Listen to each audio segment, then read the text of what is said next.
We're not simply the keeper of the seas, but we are the keeper of our global way of life as well. We are the primary guarantors of peace, prosperity, and maintain the open flow of goods on the oceans. Happy 246th birthday, shipmates. See you in the fleet.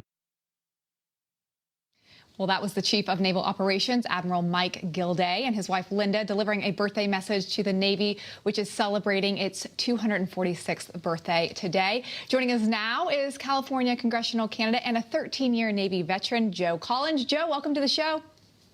Thank you for having me.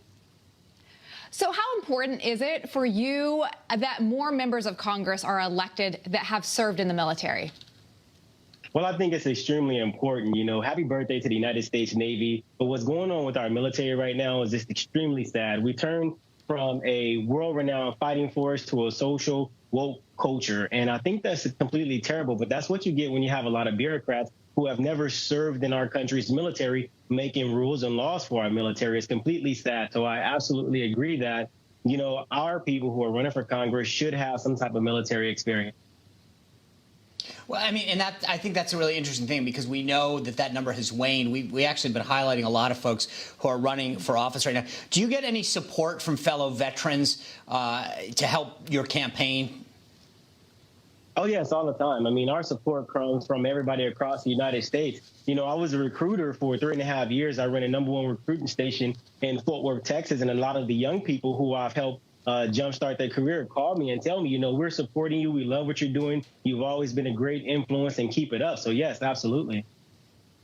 Before we go real quick, what's the biggest thing you'd like to say to your former shipmates and current men and women in uniform? Well, one thing I would like to say is stay the course. Don't let the social woke culture change the fact that the United States Navy is a fighting force and you have an obligation to protect our allies home and abroad. So just keep that in mind. And once I get in Congress and I beat Maxine Waters, I'm going to make sure that we get legislation passed and make sure that our veterans are taken care of and that our military service members are taken care of as well. Joe, thanks for being here and good luck on the campaign trail. Thank you so much. All right. You know, Lindsay, it's interesting. It's great that he's putting himself out there and continuing to serve.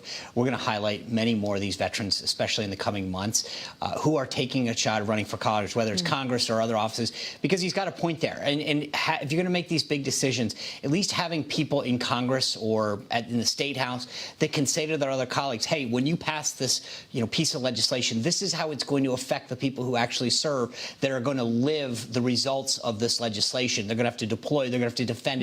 Whether it's the National Guard at the state level or the federal troops, that Congress has a lot of sway over, obviously. Yeah, I think it's so important. I don't think it can be overstated enough that the people who serve in the military understand the way this country runs in a different way, and it's great to have them in Congress. Again, happy birthday to the Navy. My grandfather was a sailor, so I know he's celebrating today and probably watching as well. That's our show. Hey, thanks for being part of our company. We look forward to seeing you right back here tomorrow.